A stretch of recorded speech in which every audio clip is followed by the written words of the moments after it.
listening to the Ball Talk podcast with me, Ryan Bailey. This podcast is brought to you by Adapt Athletic Performance and Therapy.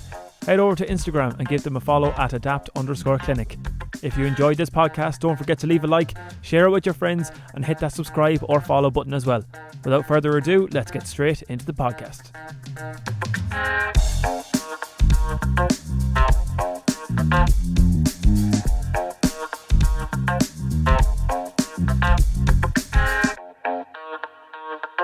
Anyways, this is episode number 38 of the podcast. Today I'm joined by Michael Dean McAndrew, Aidan Cara and Matty Donnelly to preview this weekend's Connacht final. Lads, you're all very welcome to the podcast.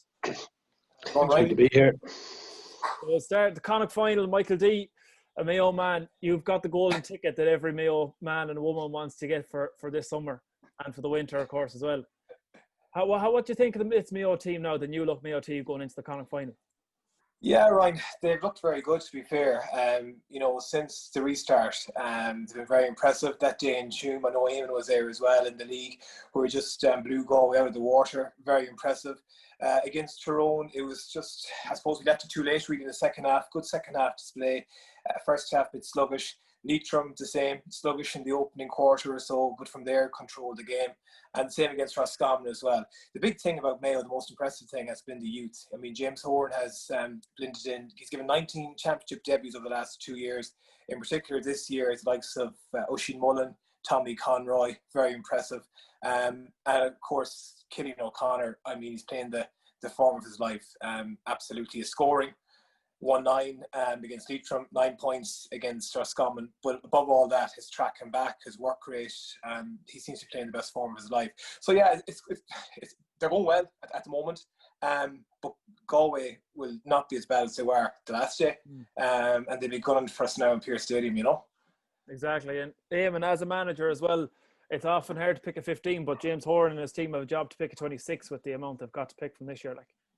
Yeah, that's the word that's coming back out of it. I was just chatting to a couple of lads during the last few days. I'm on duty there for the Connacht final, so you're always looking for sort of insights or information of actually what's happening. And the word so far is that there will be a few big names left out. Who they will be, there'll be recognised names. Now these are guys that that were stalwarts for James Horan and really were fabulous footballers for Mayo football. So.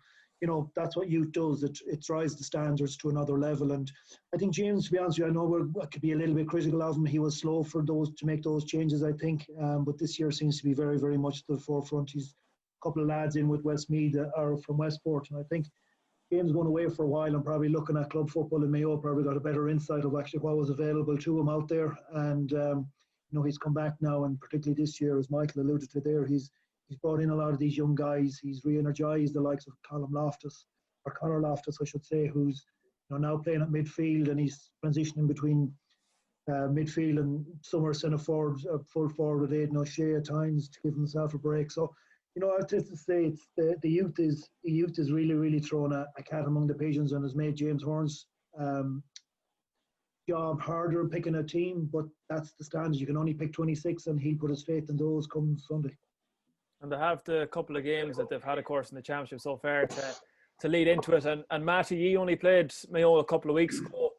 From a Galway point of view, where are they going to look at this Mayo team? Because they can throw anything up against Galway this weekend. They've got a lot of versatility in the squad now. But from only playing against them a few weeks ago, where do you look to pick holes at this Mayo team?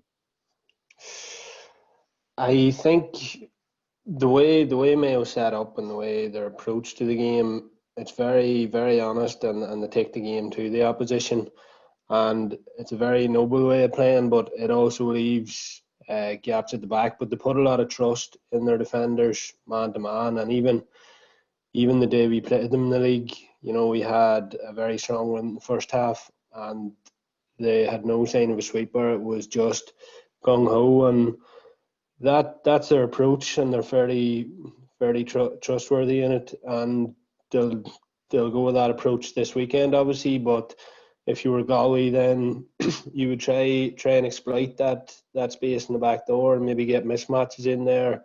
The likes of Shane Walsh and them fellas are dangerous if they're given space. So it is a bit of a shootout, but the way Mayo's playing, they're running very hard. They're they're taking the initiative, and I suppose Killian playing the football that he's playing, and Tommy Conroy playing the way he's playing, and the pace he's added up there, then they've a lot going for them at the minute. And we'll look at Galway now as well. We know Mayo are getting a lot of obviously TV time and stuff like that lately. They're playing more football than Galway have.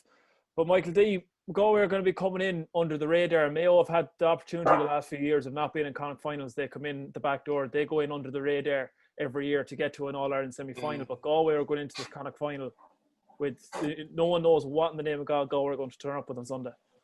Yeah, it's funny. We're in a peculiar position. As you said, this is Mayo's first Connacht final in 5 years. For Galway, they haven't played since the Dublin game, of course. So it's hard to know where they are. Damien Comer is a massive loss for Galway. The word is John Daly's supposed to be out as well, so he's another big loss if that is to come to pass. To have Shane Walsh back is massive. He'll take watching. Galway can take, I suppose, some positives from their performance against Dublin. It was a marked improvement, so they'll certainly be taking that into the Mayo game on Sunday. But I think Damien Comer is a massive loss. Be interesting to see as well how they get their matchups this time. Will they leave Sean Andy on Aidan O'Shea? I don't know. That'd be an interesting one. Midfield will be a key battle as well. Like for Mayo, we've had Conor Loftus and Matty Ruan operating there as well over the last couple of games. It's interesting. I see an interesting piece in the Irish Times about that during the last week, I think it was, about Conor Loftus in particular in that position.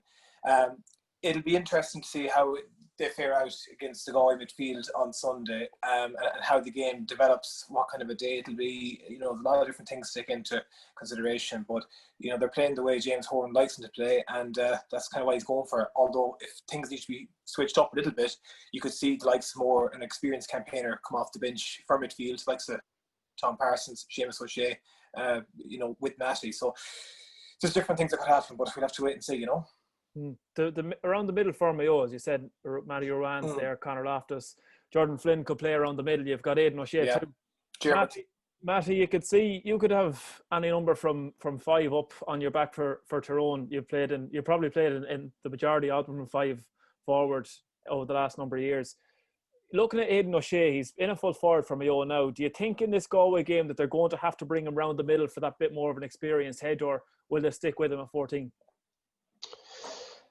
I think Aidan is at the stage now and he's experienced enough, and I think he's been given enough responsibility and trust from James Horan that he's sort of assuming that Michael Murphy role for Donegal, that he's playing it as he sees it. Obviously, his biggest asset inside is his ability to bring others into the game. And now when Killian's up there as well, they're two extremely smart players when they have the ball in hand and they have the pace running off it.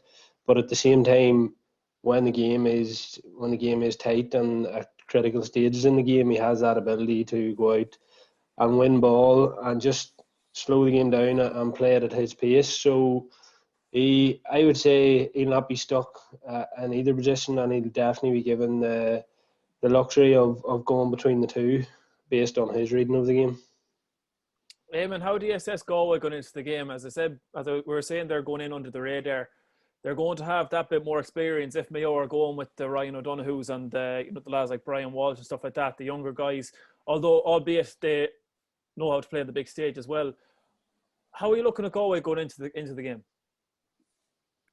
You said it. It's very hard to see what Galway actually have to offer. If we were playing this a couple of months ago when Galway were in flying form and they were being touted as All Ireland favourites because of the form they were playing, you had Comer and Walsh absolutely flying. You had Galway with a team that was that didn't have any injuries. But it's amazing what a couple of months does to a team, and it takes a little bit of wind out of your sail, this break of momentum. I was at the Galway Mayo game. Firstly, with just in relation to what you had asked the lads about Mayo and that midfield area. Mayo were fairly well. If there was any win for Roscommon the last day, I think it was around the midfield. I think they dominated that aerial battle quite well, throughout the game. So I think Mayo struggled big time in that midfield area. I think Conor Loftus adds an awful lot more pace. Matthew Moran is the type of footballer for me I think he's an exceptional footballer, but he needs somebody else to do the heavy lifting for him. And I think Seamus O'Shea for the last 2 years was probably a great foil for him. Connaught won't do that for him, so it seems to be now that Matthew is finding himself doing a lot more of the heavy lifting and not getting forward as much as he would like. So maybe that's something that they could look at or consider looking at. But I think the pace through the midfield with Loftus-Brings coming on that burst, coming off the shoulder for whoever's at the centre forward position, it just gives them a little bit more dynamic go forward. But going back to Galway, I think the Galway midfield for me was very, very poor. You had Darcy and Maher in there for them, and they brought on Tom Flynn in the league match, and Tom added a little bit more to it. So I think there's something that they're going to really, really need to improve on.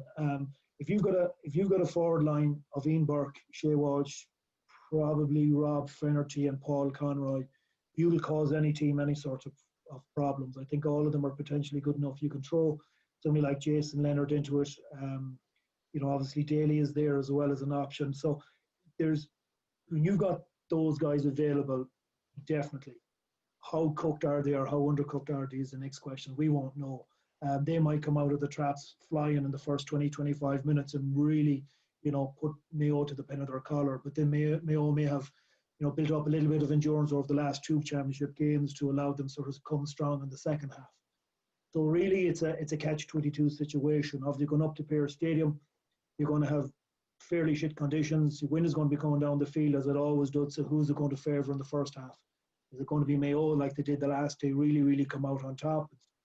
Get a really strong base and then, just pick away then for the second half, or will Galway take it? So a lot of factors will be taken into consideration before any ball is kicked. And then ultimately when the ball is thrown in, we really don't know. We know what we'll get with Mayo. It will be a high press game. Will Galway be able to deal with that? But I think, obviously the matchups will be key. It goes back to you asked the question, Sean, Andy marking Aidan. There is nobody else to mark Aidan at full forward. Let's be honest about it. So that will be a man marking, but it's what Killian and probably Tommy Conroy can feed off Aidan. I think that could be a killer, and I wouldn't put it past both of them to score a goal each on Sunday. So that's a long way of asking what goal we're going to come with it, Ryan. I really don't know. It's too bloody hard to put your finger on it. They will have pace. They will have the likes of Lynx. They have an attack in the back line that like to get forward. But if they're dominated like they were in the league game around midfield, I think it could be a long day for Galway. Matty, what sort of a game are you expecting from Sunday? As we've said it plenty of times now that Galway are going to come in. There's not going to be a whole pile. Well, there is obviously a lot expected of Galway, but not as much given the way that they've played since the restart. What are you expecting yourself from the weekend?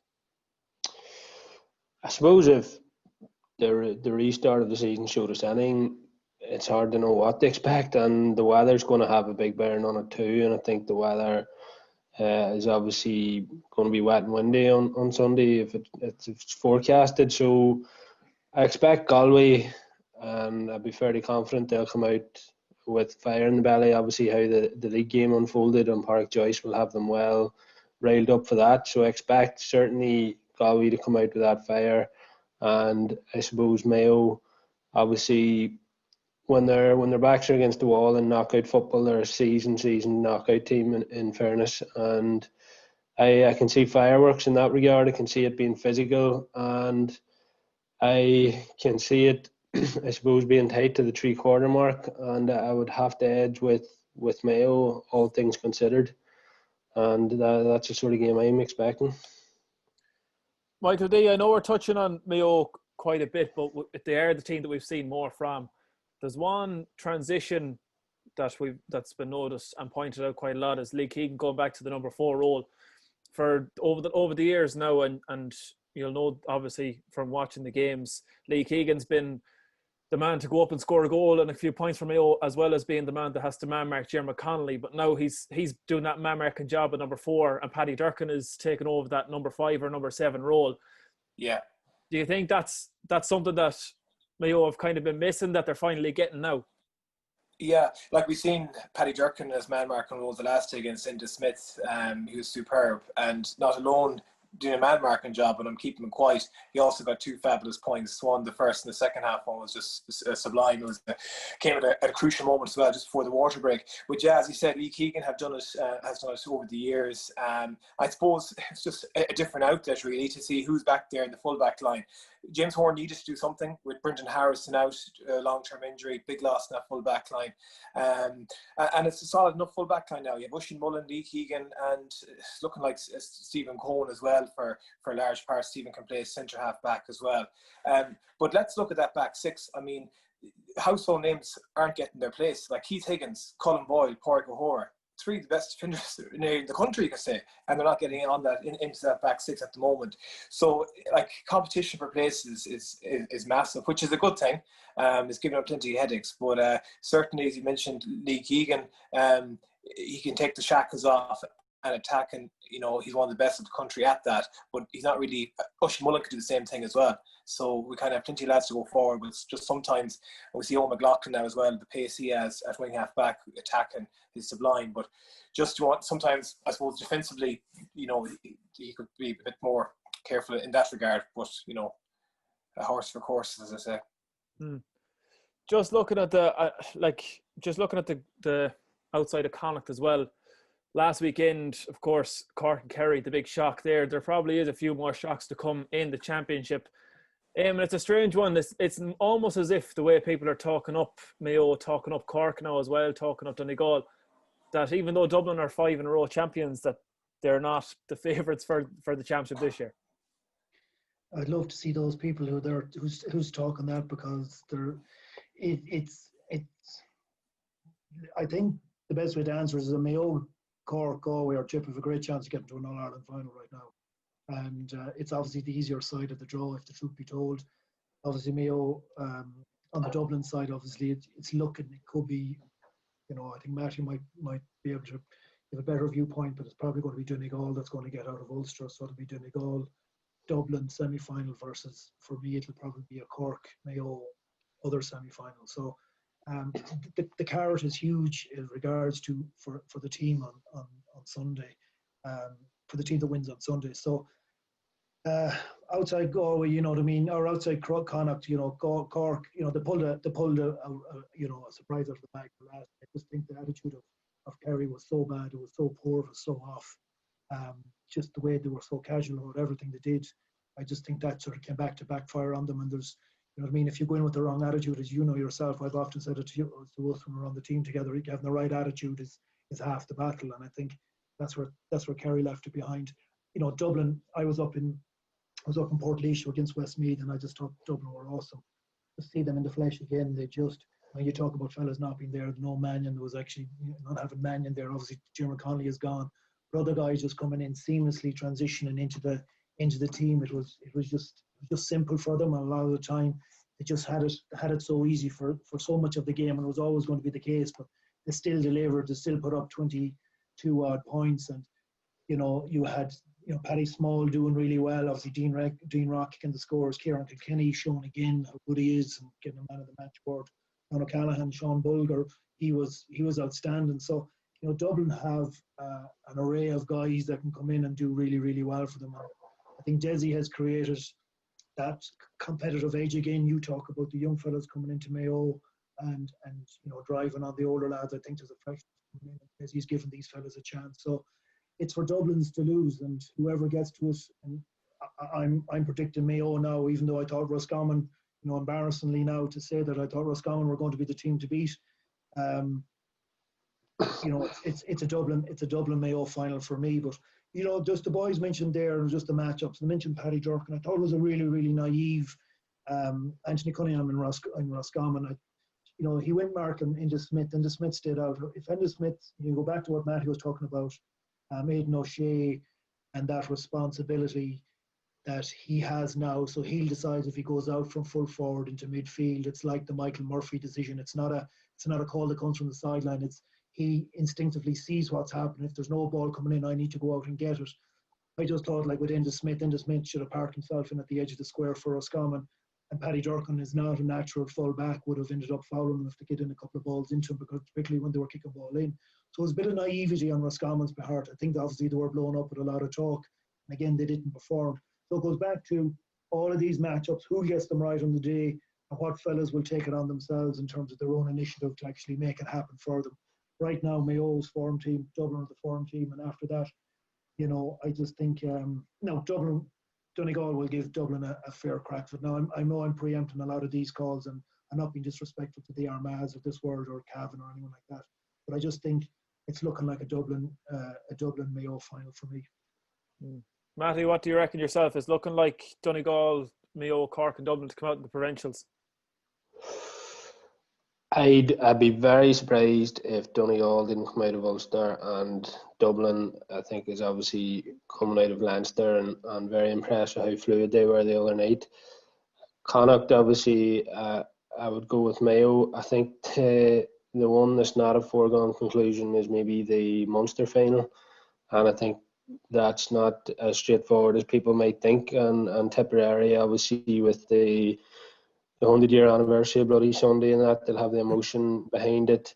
You just never know, because Cork traditionally don't match up well with the likes of Quinlan and Conor Sweeney and them boys. So that's one that we could get the shock with. The rest, I think, I'd be very, very surprised if it wasn't Mayo, Dublin, Donegal. And for the championship for yourself this year, Matty, it's the straight knockout format, and we don't want to see the likes of the Tyrones and the Roscommons and the Kerrys now, of course, as well, out so early. How does that, the whole on the day sort of a thing? I know it's like it's sort of like the club championship as well. How did that resonate with you? The fact that it was just there on the day.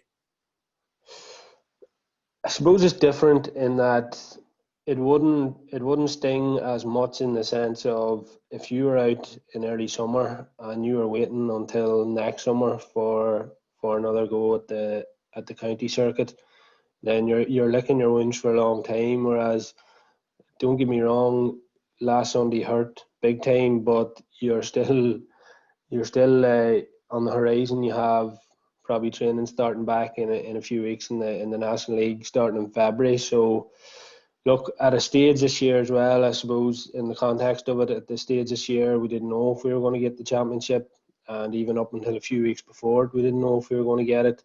So at the same time, it was great to play championship. We knew we would have taken knockout at the start of the year, so we knew all along it was going to be knockout, and we knew going to Ballybuffet we needed to win, and we didn't. So we have to deal with that, and I wouldn't dwell too much on the fact that we're watching on or play the victim card or anything like that. But there's a lot to be said for it. There's a lot to be said for what we seen last Sunday with Cork and Kerry. And there's a lot to be said with what it brings out of teams as well, and what it produces. So I'm a huge fan of knockout, especially in Tyrone club football. I've seen what it does on the club scene, and it's all we've been used to. So I'm a massive fan of it. But as I say, it does. You don't get it right on the day, you're out, and I suppose that brings its risk too. There's a lot going around about Tyrone now as well, and we've got 9 minutes left in this. We might actually get to wrap it up within the 10 minutes. There's a lot of managerial. It's going to be a really interesting question now, Ryan, that you're going to ask poor old Matty. I've got one for you as well. Don't worry. There's a lot. Look, there's no proper way to word this, anyways. But there's a lot of questions about the Tyrone management job. I know as the captain, you're not going to throw anyone under the bus or anything, but you're in a position now as an intercounty footballer for the first time that there is the possibility of a managerial change. Like, has that affected the group in any ways? No, I know it's only over the last number of days, but it's something that you haven't experienced before. It's definitely novel. It's definitely novel now. The conversations, usually it's not up for debate at this time of year, and we're just planning for the year ahead. But there's a bit of uncertainty for the first time in my career, obviously, and I, as you said, only came onto my radar last night. So I think the next few days are obviously going to be interesting from a Tyrone point of view as to what happens. And Yeah, it's not much more to be said than that, because me, like a lot of people, are sort of just standing by and seeing what comes out of it. Yeah, it is all. No one really knows what's going on in terms of managerial circles at the moment. Eamon, Paul Taylor's stepped down as Sligo manager today, and your name has been brought around in it as well. I'm not going to ask you straight out, are you going to take the job? But is there something that you would be interested in? And if not, who would you like to see take the role? Without deflecting from your question, I just want to go back to Matty's point of what he was saying there a couple of minutes ago in relation to Mickey. I think it's way back in 2002, I think it was, we played Tyrone and we ended up beating them. I think it was the end of, you can correct me now, Matty, I think it was Art McCrory and Eugene McKenna that might have been there. I'm not sure, I stand corrected. But anyway, that was the end of them, and Mickey came in at that point, and what Mickey has done for Tyrone is unbelievable. So I think, even though it has been said a few times over the last number of years, he's reinvented himself and he's reinvented the team, and Tyrone have been bloody very close on a number of occasions. I suppose it's, people are probably looking at it now and just, the conversation now. So for him, obviously, I think Mickey deserves every right and every chance to.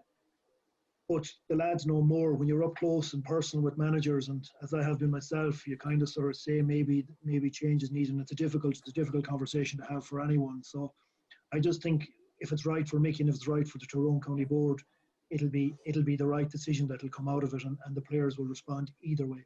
To go back to my question, what you're asking about, that has to be right for the county board as well. 2 years ago, I did go for the job, and I was offered it. Unfortunately, my work circumstances changed 2 days later, and I unfortunately had to sort of hand back the job that was given to me.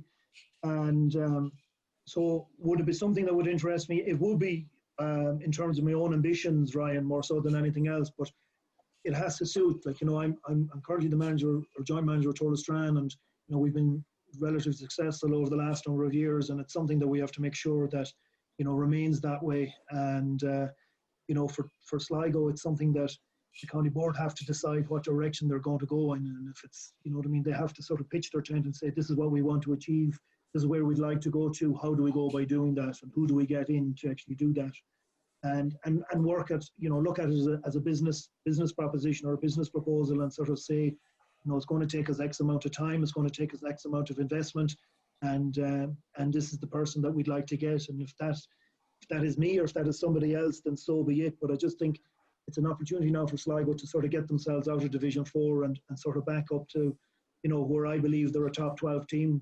Personally, I think the players are there. When you look at the forwards, we're talking about Galway, Mayo on the forward line. I think Sligo's got potentially the best forwards that are out there in Connacht. Obviously defensively with stuff you can work on, but we talk around tactics. So I think potentially Sligo can cause headaches for a lot of teams, but it'll take a lot of work. So to answer the question, yeah, it's something would definitely interest me, Ryan, and probably time will tell, and we'll just see what the county board and what direction they want to go in. And is there, in terms of, if you don't go for it yourself, if there's someone that you'd like to see, or a certain way of thinking or a style that you'd like to see Sligo going with over the next few years? There is a saying, you can only dance with the girls that are in the dance hall. So you can only play with the players that are in Sligo, and yes, you'll open it up to any manager who in there. You'd open it up to anyone who wants to play. Will get a fair crack at it. But if there's fellas that aren't, if their heart and soul isn't into it, because this will be a 2 or 3 year project. I think if their heart and soul aren't in it, they're not going to put their shoulder to the wheel, and probably change the way things are done and the way things are viewed, and obviously changing a bit of a culture there, because we've talked about it long enough, and I've been there since involved with Sligo in some capacity, or club football in some capacity since '91. I just think it is time now to really sort of turn this page or close the book completely and start a new book and start something new and something fresh, and at least be able to say, we tried something 5 or 6 years ago, and look at the rewards that we've got out of it, or we tried something and it never worked. So it goes back to what the county board, what that vision is, Ryan. If they're looking for more of the same, then I'm sure there's plenty of lads that are out there that will take it.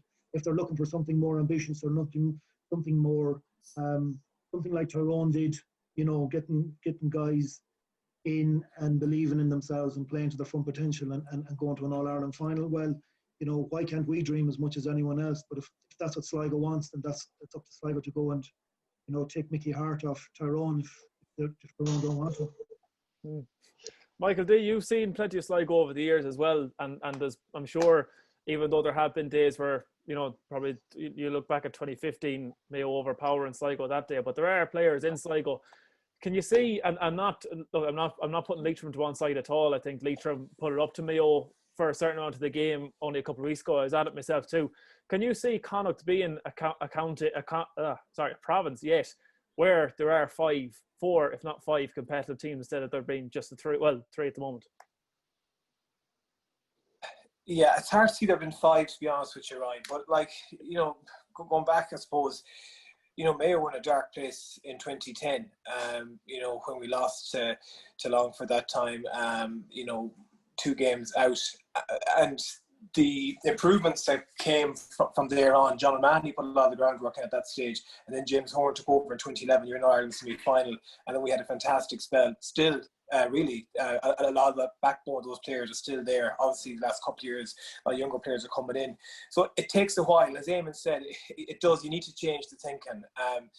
You have to get the right team in, and you have to have the players as well. There's some fantastic footballers in Sligo. We've seen Turtle Strand, dominating the Sligo scene over the last while. So it's just about getting the right team in place. Leitrim have made huge strides over the last number of years. Terry Hyland has done fantastic work. We've seen that. At the moment you have your 3 top teams in Connacht: Mayo, Roscommon and Galway. But of course, I can see improvements. It'll take a while though for Sligo to get to that level. But going back to the Connacht final for a moment in terms of Mayo and Galway, I think, Ryan, it's not a foregone conclusion. I get nervous when I hear the lads say it's going to be a Mayo Dublin Ireland final. Galway are just going to be really up for this game on Sunday, and I'm telling you, I hope we're not jumping the gun from a Mayo perspective. But yeah, Mike, can I ask you a question? Sorry, Ryan, I know we're tight on time. It's just that we go back 3 or 4 weeks ago when that league game was on, when there's 2 teams, that I won't use the strongest word is hatred, but it probably is hatred. That local derby, Galway Mayo, and Galway don't come with anything on the day, which was an absolute shock for everybody, that there wasn't some sort of passion. Didn't even try to create a row or anything like that. They were completely flat. So I know we talk about Mayo, but it's solely based on what we see. Unfortunately, we have nothing to judge but Galway by, apart from the last 2 league games. Yeah, so absolutely. I mean, that day, the Mayo were playing against Galway in Tuam, and Eamon was there yourself. I mean, they were absolutely superb in that first half performance, and there was no crowd there. And the first half split they put in, you would have had a huge roar. And it's difficult for lads to get up for that, because when you are playing, you want to be playing in front of packed houses, you want to be playing in front of a packed Dr. Hyde Park, a packed Pierce Stadium. So it's difficult for lads, to get up to the pace. Roscommon last week, very disappointing. Mayo went in, just like Eamon said there. I expected Roscommon to have a big test. From Mayo perspective, we're all a bit worried. Roscommon, Division 2 champions, up against Mayo, just been relegated. Didn't really know where we stood as such, and I suppose controlled right from the start. Roscommon, no movement inside. So from that side of it, Mayo, I suppose we just need to kind of stay the ship a small bit and to see, where we are. We learn more as we go along, but it's not good football. It's not forgiven. But come back to the main points that, the atmosphere is just, it's not there. It's not the same, Matty, looking on this year, who can you see winning the main prize? It's very, very hard having watched Dublin, or they just were them fluid selves and didn't look like anything was out of place, anything was disjointed. They just went about their business and were efficient as ever. So in every other setting this year, you'd be saying there's a chance for everyone else, but Dublin, the way they play the percentages, they don't really do chance. But I still, if I was forced today to obviously bet, I would go with Dublin, but I would not be surprised if you see either Donegal or Mayo. If there's ever a year Mayo's going to do it, it could be this year. So you just never know. But if I was forced today to give you an answer, I would go Dublin. Eamon, what do you reckon yourself? You're nodding the head. I'd have to agree with Matty. Yeah, if it's ever going to be a Mayo year, this has to be it. You know what I mean? I think everything has set itself up for it. Now, I agree with Matty. I looked at Dublin up close and I thought they were awesome. Now, what does it take for us to stop, talking up Dublin? It probably, I think somebody like Meath is going to come in Leinster and really, really push them hard again. Andy McEntee's doing a massive pile of work up there, and I think it's going to reap reward at some point or other. A lot of teams are going to play in Dublin. It's all about scoreboard damage limitations, if that's the right way of describing it, and they play defensively. I think Meath are coming with it, saying that we're going to go out and play it. Still think Meath are probably a good forward short in terms of their approach, but they'll make it hard for Dublin. But it's just Dublin's experience, and when you're winning a lot, you learn how to win and you know how to win, and they just seem to have that ability to do it. And you couldn't pick anything negative out of if we're looking at Mayo. I wasn't sure what Mayo team would go out the last day. You know what I mean? There was, and Mike might agree with me on this one. Like Stephen O'Connor was going between 3 and 6, and obviously Oisin Mullen was there, but then you have David McBride was in there for a league game, and then you had. There was an uncertainty around midfield, but there seemed to have stuck with us. Who was going to be centre forward? Was it going to be Mark Moran? Was it going to be who was it the last year that was in there? I can't even remember off the top of my head. Ryan Donoghue. Ryan Donoghue that went in there, and Ryan didn't even start in the league game. So it just shows you Finn McDonough was selected, didn't play. So all of these things are factors that Dublin seem to have a very, very much well organised. They know what they're doing. They know what they're about. And if you were to pick anyone, you'd have to sort of just still go with them. There's nothing, we haven't seen enough of anyone to say, they're really, really, going to push Dublin off their mantle, I think, this year. Michael D, what do you reckon? You'll probably say Dublin just to give them the commentator's curse, will you? I'd have to say Dublin, yeah. It's very hard to look past Dublin, as the lad's been saying. They're like, going for 6 in a row, and as the lad said, there's nothing to suggest otherwise. Who's going to come? I suppose Donegal, definitely from Ulster. Who's seen that last weekend? Cork, beating Kerry, and Tipperary could even beat Cork yet. So that's not a foregone conclusion either in Munster. From Connacht, I wouldn't say it's clear cut either. But if Mayo can get over the line against Galway, when they get to Croke Park, then it'll be interesting. But it is very hard to look past Dublin. It's just class. They're just a class act. They're joy to watch, and they have been the standard bearers for some time, and I don't see a whole lot to suggest otherwise that they will be knocked off their perch. The only thing that could stop Dublin would be COVID, I'd say, Ryan. I have someone sent in a question for you, and it's open to the three as well. I think with the amount of streaming that's been done for games, we've got to see more players, and even the average spectator gets to see guys like Ian Corbett and Limerick and fellas like that you wouldn't see every week on the Sunday game, but they're getting that bit more recognition, that you can see a bit of a surprise package sort of a player of the year candidate. Matty, I'll come to you first. Who can you see being this year's, and I know it's an impossible one, but who's really caught your eye so far this year as a footballer of the year? I can see, I think the safer bets there are going to be the likes of a Paddy Durcan / Cillian O'Connor if they navigate the way to the final. Obviously, Cillian scoring exploits at the minute are unbelievable. Paddy Durcan obviously is chipping in there with points and taking man marking duties there as well. And that's the sort of impact you would need to be making to be in the shake-up for Player of the Year. And obviously, then you're looking at Dublin, the usual suspects. Kieran Kilkenny, I think, looks in pretty good shape there and is moving well and has hit the ground running. So he's going to be in the shake-up. Likewise, from Donegal, you're talking, you just don't know from a Donegal perspective. Obviously the likes of McHugh and Murphy and them boys will have a few good games ahead of them. So if I was a betting man, I think Paddy Durcan / Cillian O'Connor would be decent odds there at the minute. Michael D, what do you reckon? Is Ryan has broken through and caught your eye this year? Killian O'Connor definitely, but it depends on how Mayo go. If we don't go past Sunday, well then he's out of the reckoning. And yeah, you're looking at one of the Dublin players, then perhaps Kieran Kilkenny definitely be a good shout. Michael Murphy, Donegal, hard to look past. But if Mayo can get all the way, if Killian keeps playing the way he's playing, hard to look past him. Eamon?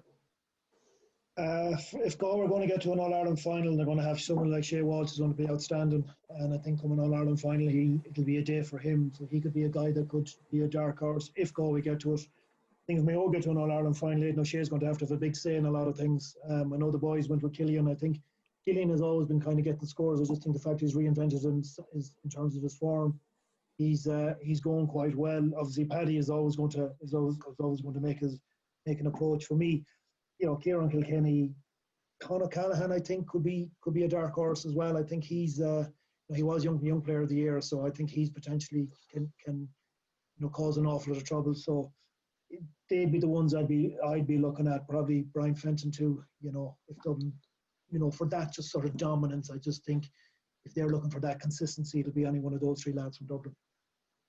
Brilliant. That wraps it up. So lads, the three, thank you very much for joining me on the podcast. Right. No problem. Thanks for having us.